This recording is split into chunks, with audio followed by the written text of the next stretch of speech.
I'm Jennifer Doveton, a third-year doctoral researcher in film and television at Brunel University, Uxbridge. This is an audio version of a paper I delivered on the 3rd of April at the 2024 BAFTSS conference in Sussex. The theme was Labour and Screen Media. I work in the kitchens, Labour, Embodiment and Disposability in the Harry Potter film series and the His Dark Materials television series. I'm going to take a close look at a couple of characters from these fantasy adaptations and ask how their embodied identity as Labour functions within the narrative, particularly how it serves the construction and narrative arc of the text's middle-class protagonists.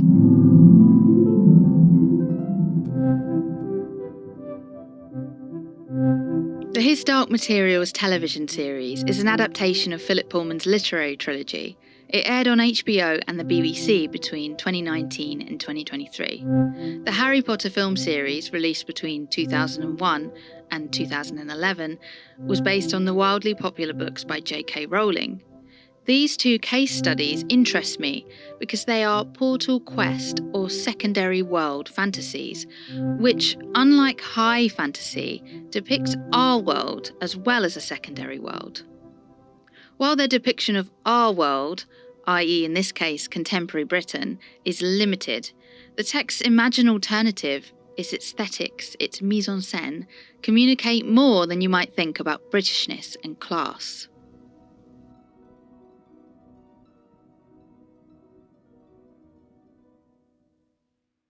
Now, this paper was delivered as part of a panel on working class representation. This got me thinking. My work very deliberately avoids engaging with the search for working class representation. It is tempting, as a working class viewer and class theorist, to seek out working class characters in these texts in an attempt at identification or to ground the research in a reflexive comparison of depiction and lived experience. But such readings can be problematic because they risk taking fantasy too literally, failing to address how the aesthetics of class function symbolically.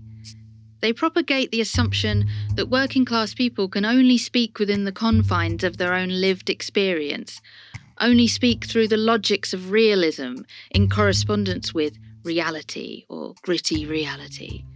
And this risks legitimising a middle-class misrecognition of working-class subjectivity or experience. So, you're unlikely to catch me referring to any of these characters as working class. These fantasies are predicated on the escape away from working-class people and places.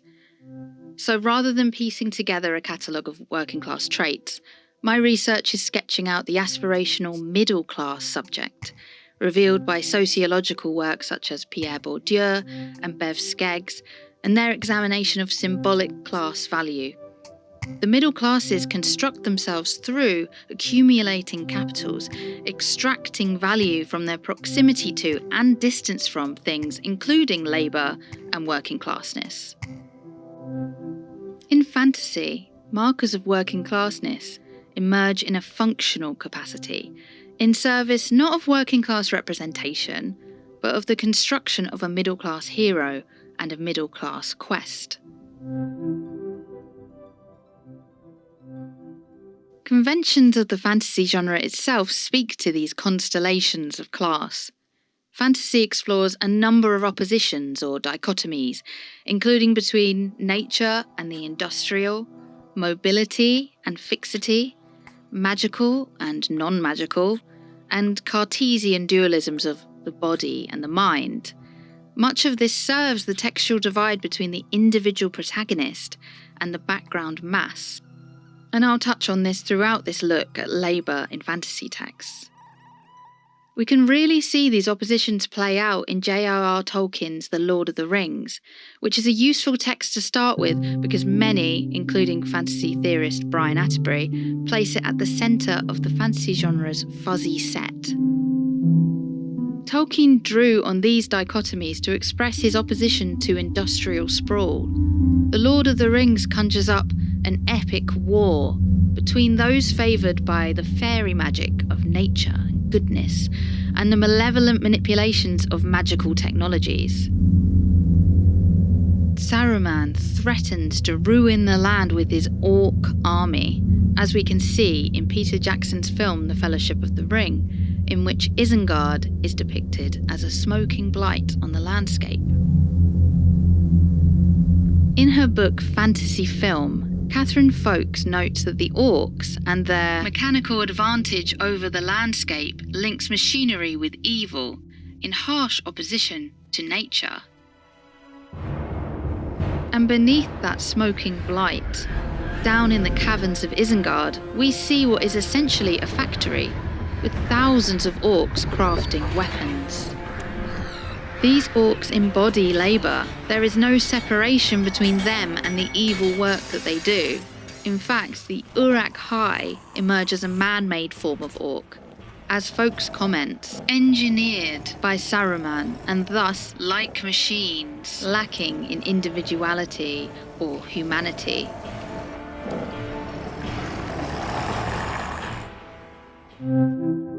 Returning to my case studies, as Portal Quest fantasies, the transition into the secondary world at first appears to represent an end to manual labour and associated class hierarchies. Harry's servile role at his aunt and uncle's house is presented as a Cinderella-like injustice, as seen in The Philosopher's Stone, in which he is forced to make breakfast for his surrogate family. It's no wonder then that in the next film, The Chamber of Secrets, Harry is blown away by the magical promise of liberation from labour. He enters the Weasley home and sees that the washing up does itself, suggesting a wider practice of labour automation in this magical world. But labour hasn't been eradicated. And a few minutes later we see an aproned Molly Weasley serving her family breakfast. In fact, the magical secondary world depicted in Harry Potter has many characters who have an embodied, some might say biogenetic, relationship to labour. As Gallardo and Smith note in their Cinderella-Harry Potter comparison essay, even the magical part of the Harry Potter world does not offer particularly progressive gender roles. Rowling's narrative reinforces traditional categories of labour as it presents women primarily as wives and mothers. There's much to say about how the housewife is naturalised in the case of the Weasley matriarch, or made strange in the case of the Dursley matriarch, how the gender performance of these characters reinforces their class position. But if for now we just look at Hogwarts, we find a handful of characters constructed through labour relations. Hagrid, Argus Filch, and house elves like Dobby represent the displacement of labour onto marginal figures and groups. Their fixed position as labour is rooted in their biogenetic inferiority to full humans, or full wizards.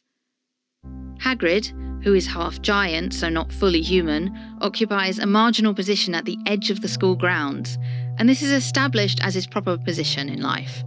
His West Country accent aligns his character not to urban industrial work, but to a historical relationship between landed gentry and tenant farmers and gamekeepers. Filch is the school caretaker, a non-magical human born to wizard parents, a squib. His crooked yellow teeth, stringy hair and Dickensian Cockney accent allude to a caricature of the undeserving working classes found in 19th century and Victorian literature and melodrama. Filch, we learn, has tried to better himself, to learn magic through an illegitimate correspondence course, but this only invites ridicule. He remains fixed to his role as school caretaker. House elves are also fixed to a life of servitude. Not permitted to own wands to perform magic, they are only fit to do trivial manual labour in wizard households and in the school. As incoherent as it may appear, unpaid domestic servitude of this kind is presented as a necessary injustice. The house elves' position as essentially slaves is part of the status quo and natural hierarchy. This is where Harry Potter leans on its references to heritage cinema. This traditional hierarchy of labouring, aspirant, and ruling classes lends the series a comforting gravitas. In many ways, my other case study, His Dark Materials, is bolder with its use of heritage aesthetics. Its secondary world tempers unfamiliarity with a recognisable bustle of traditional labour, and with it, recognisable labour relations. The first episode depicts Lyra and best friend Roger whizzing through the corridors, dining halls, kitchens and laundry rooms. Lyra is able to move with ease and irreverence through prestigious academic spaces and these below-stairs spaces of labour. Her position at the fictitious Jordan College, Oxford, means she is exempt from labour and elevated above those who are bound to labour. In this scene, in the laundry room, she launches herself above the domestic servants who are in shadow at the bottom of the frame. Best friend Roger, however, cannot participate in this and creeps down the stairs carefully. Both are orphans raised at Jordan College, but this is not a friendship of equals. Roger works to earn his keep, and is often seen bringing Lyra breakfast or serving her at dinner. Roger as a character doesn't just serve food, though. He also serves Lyra's characterisation as an extraordinary individual through juxtaposition. Lyra is defined by what he lacks. His fixity highlights Lyra's mobility. He's not much of an explorer, but he can cook and clean. Roger isn't like you. The state police wouldn't care about a kitchen boy. She's an explorer. My friend Roger. He's just a kitchen boy. He worked in the kitchens. I'll work in the kitchens at Jordan College. While it may be framed through idiosyncrasies and choices, his relationship to labour tethers him to the college, a place he was never meant to leave. As he says in episode 7, I'm not like you. Would never have chosen to leave Jordan. And there are grave consequences attached to his displacement. By the end of episode 8, Roger is dead. Lyra's father, Lord Asriel, severs Roger from his demon soul to generate enough energy to tear a hole into another world. This death is treated as a grave injustice, a deep, emotional wound that serves as motivation for Lyra's narrative arc. But on the bright side, Roger's final earthly act of service facilitates Lyra's movement into the multiverse. Lyra goes through Daddy's portal and starts her adventure. Roger's relationship to labour and service is symbolically powerful. His life and body are sacrificed in service of the aspirations and machinations of his social betters. Lyra, as a worldly individual, is enriched by her proximity to those of other classes, served by their labour and invigorated by their energy. This reminds me of Slavoj Žižek's analysis of James Cameron's Titanic. While the lower class Jack is sacrificed, upper class Rose continues on her journey. The idea being that when the upper class people lose their vitality, they need a contact with lower classes, basically ruthlessly exploiting them in a vampire-like way, as it were, sucking from them the life energy. Revitalized, they can join their secluded upper class life. Harry Potter is similarly enriched by his interactions with Dobby, the house elf. Harry is able to demonstrate compassion when he tricks Dobby's master, Lucius Malfoy, into freeing him from his contract. Clothes. Dobby is free.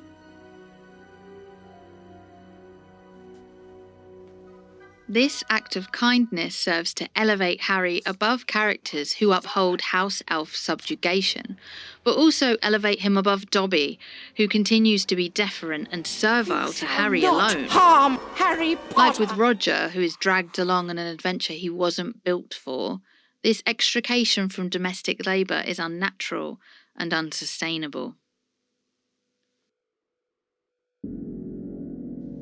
A few films later, in The Deathly Hallows Part 1, Dobby is killed by Bellatrix Lestrange, played by Helena Bonham Carter.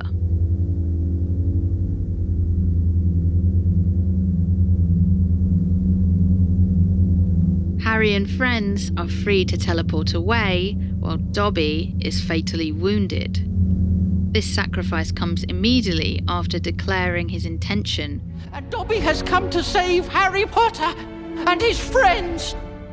Again, we find a character strongly aligned with labour and servitude, whose body is sacrificed so the protagonist can move forward.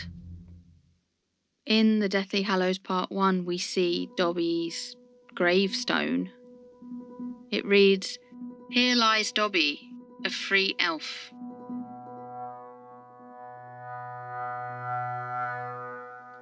Dobby and Roger's deaths emphasise the impossibility of social mobility and class consciousness in these fantasy worlds. The issue of social inequality or injustice is turned into something to feel virtuous about, not to do anything about. And this makes sense, because these texts use the power of imagination to take inequalities from our own world, which are attributed to socially constructed difference, and make these differences real, embodied, innate, genetic. His Dark Materials hints at this through the use of demons, which are physical manifestations of the human soul in animal form. Demons can transform between different animals until puberty, when they settle in a form representative of the embodied qualities of their human. Alison Baker, another researcher on fantasy and class, says, "We do not know whether demonic determinism is forcing people into these roles, or whether they are destined to take a career from childhood and the demons settle into a form to confirm this choice. Either way, it seems that career or social mobility is not likely in Lyra's world." In Pullman's books, Baker observes, a demon's final form binds certain characters to a life of labour and servitude. For example, all servants at the college have dog demons. Suman Gupta and others have noted that the Harry Potter world is dependent on ideas of innate inequality. Innateness works at various levels in the Harry Potter text. Magic powers are innate. People are either born with them or not. Social attributes are turned into biogenetic characteristics, as for the house elves. Harry's strengths, his ability to fly, his courage, loyalty, etc., are qualities he is born with, rather than acquires. This too precludes the possibility of, among other things, social mobility. Characters with this embodied relationship to labour are limited in terms of their narrative trajectory.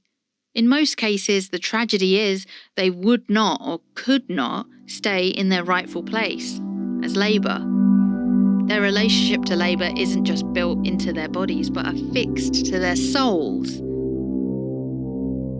If these texts reject, as Tolkien did, labour and the industrial world, it's clear they also reject those marked by its subjugation. What does it mean when the most popular fantasy texts envision a world with exploitative labour relations, but without working class people or class consciousness? Theories and critiques of fantasy are caught between speculations about the genre's politically progressive or subversive potential and other dismissive assessments of the genre as trivial, childish, escapist and reactionary.